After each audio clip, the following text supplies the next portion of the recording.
So I talked to you now about what's in it for me.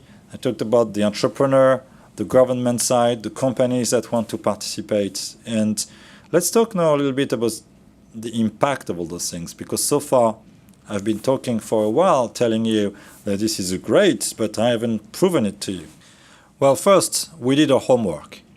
And at the World Bank group, we have been sponsoring for about 10-15 years public-private dialogues around the world, and we wanted to measure, are we doing a good job, and are those working, not working, what should we do better? And so we launched over time a number of evaluations, and independent evaluations that we paid people to do them, but independently from us. In 2005, we evaluated 5 investor advisory councils in Africa. In 2007, we did a very deep evaluation of 3 business forums in the Mekong region, Laos, Vietnam, and Cambodia. In 2009, we independently evaluated 30 World Bank Group sponsored public-private dialogues. We did 4 new assessments in 2011. And again, in 2012, we looked at specific conditions, fragile and conflict-affected states. Just to talk about the 2009 assessments, for instance, we found that over time, and on the right you see all the one that the 2009 evaluation, all the countries that were concerned by the 2009 evaluation, and you see when they were created. More than 400 reforms in more than 50 areas, with about $500 million of private sector savings. And this is a kind of a conservative estimate using very rigorous methodology to narrow the benefit to private sector savings, which is only a narrow sliver of what economic benefits are, because we should not just count by private sector savings, but we do because it's something that you can actually measure, but there are many other things in terms of employment and all those things. And all those things are relatively cost-effective because for all that benefit, what you have to invest is not that much. We see that the public-private dialogue costs roughly $100,000, $200,000 a year. And that's not a lot of money compared to the millions or the tens of millions that can come back into benefits to the private sector, transformed into tax for the government, and as public good. So that's one of the ways we looked at development effectiveness of those things. Let's take a particular example in Cambodia in the government sector. And that will illustrate some of the things I said earlier about how a sector can develop and the relationship between governance and sector development. Through the public-private dialogue in Cambodia, through the working group that was working on the government sector, a lot of reforms were achieved over time.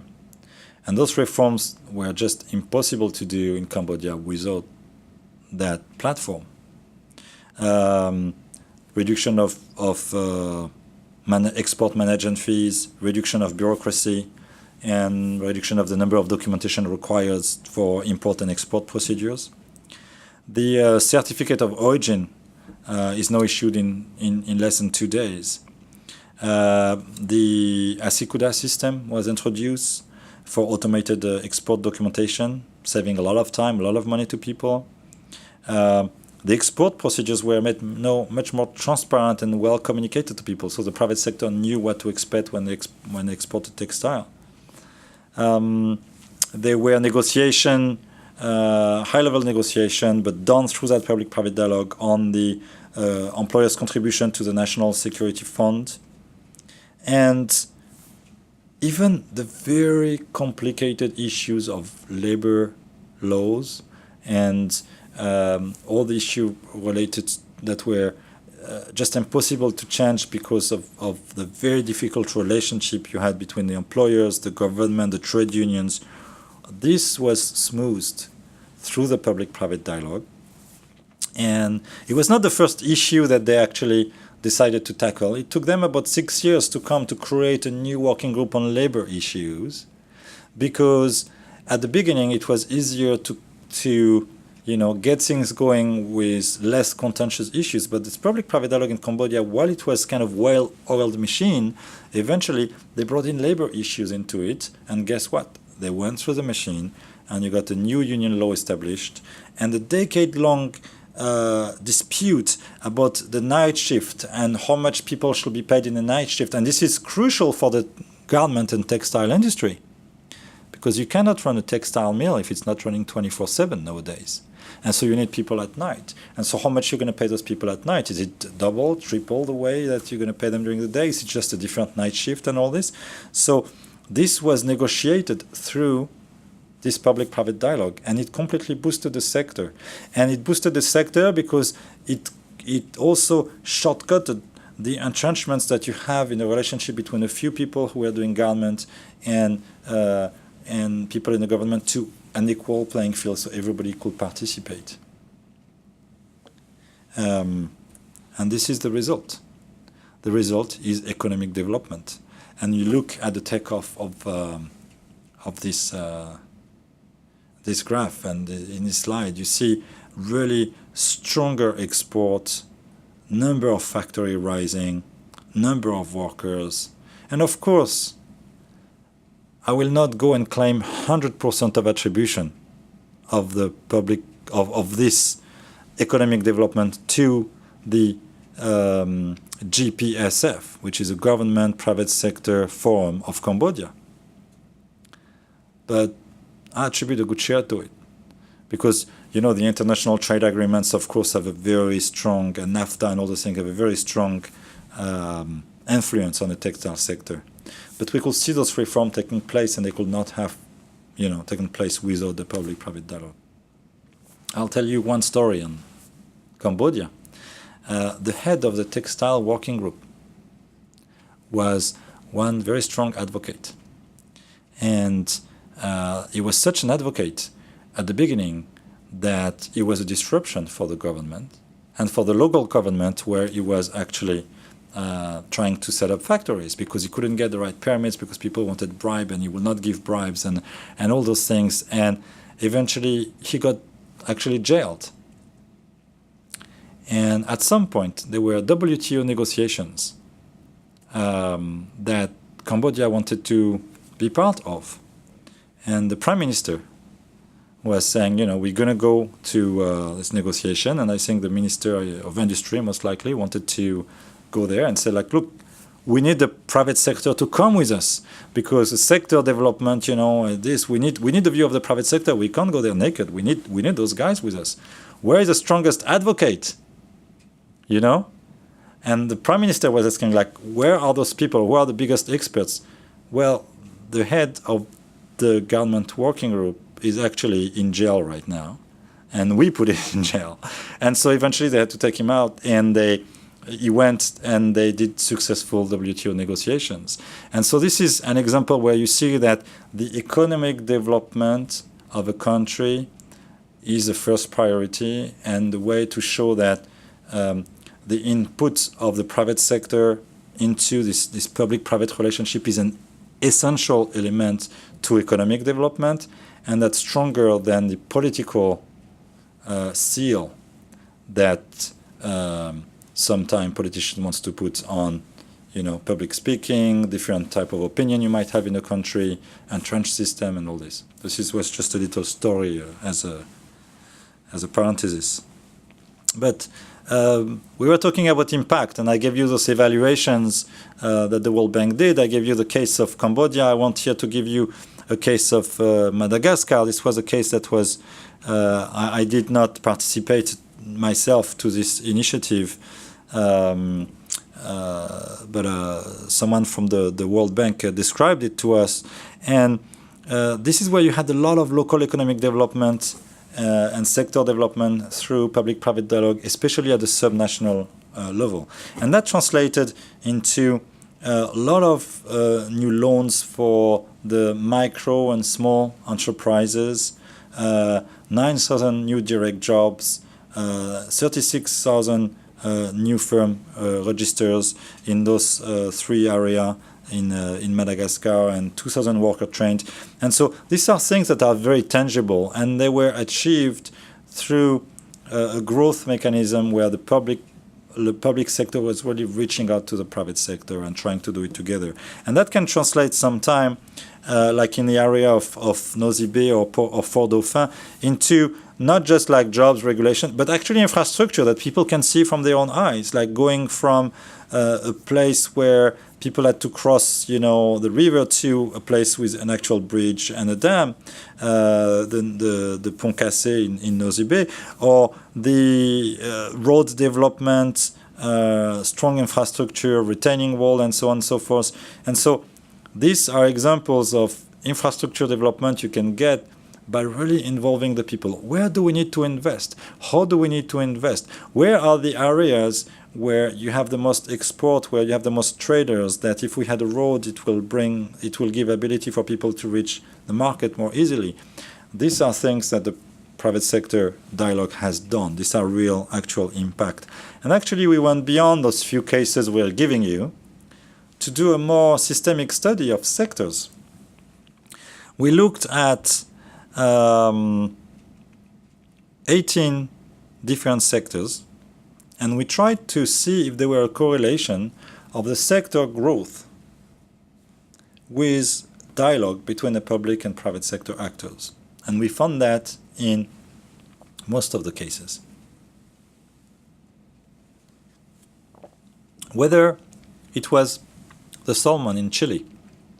If you want salmon today, better go to Chile. Much better than Norway.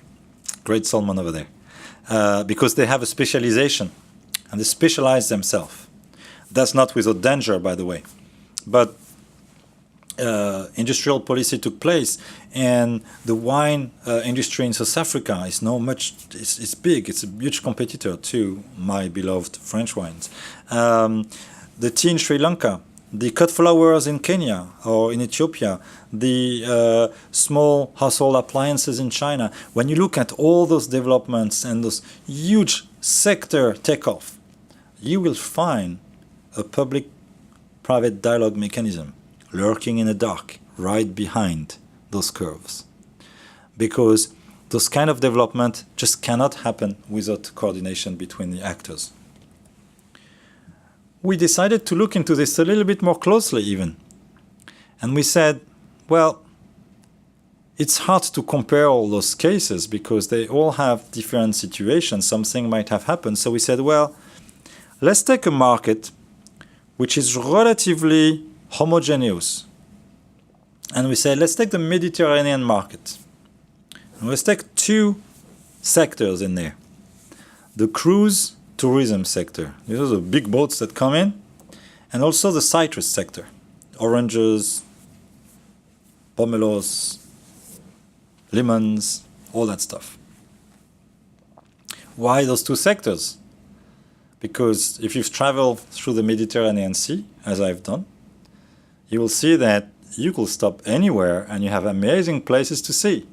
And so as a cruise company, I could stop in Paphos, in Cyprus, or I could stop, here in Tel Aviv, I could stop in Egypt, I could stop in Lebanon, I could stop anywhere.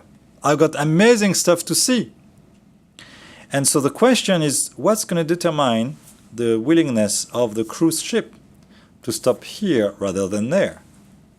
Well, it's going to be the difference of infrastructure and the difference of offering they have for their customers. Because, as you know, a lot of the cruise ships make money not just by transporting people, but by brokering the sales of services that people use when they get off the boat.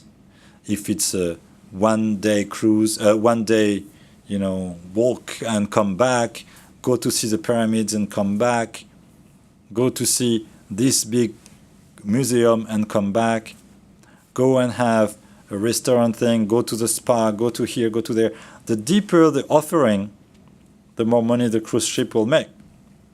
And the better they'll be able to attract customers. So it's very important for the public and the private sector to collaborate as to who's going to get the transport permit, who's going to get the infrastructure development, who's going to get the easier way to get their licenses and so on. What kind of skills going to be needed to develop, let's say, the restaurant industry, to develop this offering, and how we're going to do cooperation between the restaurants and the cooking schools and so forth. And so the public-private dialogue is essential, or that was our assumption. That's why we wanted to do the study. So we looked at 5 countries, Egypt, Lebanon, Malta, Spain, and Turkey. And we looked in the cruise ship industry, and we tried to look at the history of those industries, and we saw, is there a public-private dialogue behind that or not? And we did the same thing with the citrus sector, because if you've been in the Mediterranean Sea, you'll see that you can grow oranges mostly anywhere. So what's the differential? The differential is going to be, are there the right labor condition? Is there the right irrigation networks? Are there the right access to finance facilities so people can invest into new technologies to do transformation and so on? We found that interesting thing. The Maltese orange is not really done in Malta anymore. And so what we looked at is we looked at one homogeneous market, and we tried to see, and we saw that yes, there were a strong correlation. There is a great study. It's about 200 pages, unfortunately, but you can go on the website of Public-Private Dialogue, which is www.publicprivatedialogue.org. And you can download that study and read all about those cases.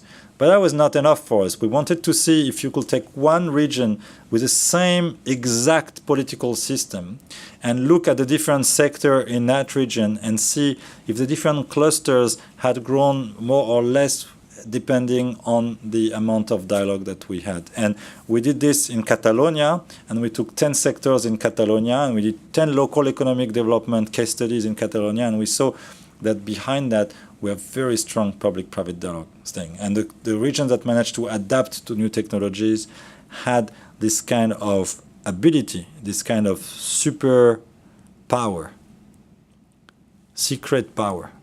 We do public-private dialogue on the side, we can react to the market, and we can see how we do it. So these are examples of impact. And I'll refer you to that documentation, and below this video you'll find a lot of links to documentation where you can go look for yourself about specific cases.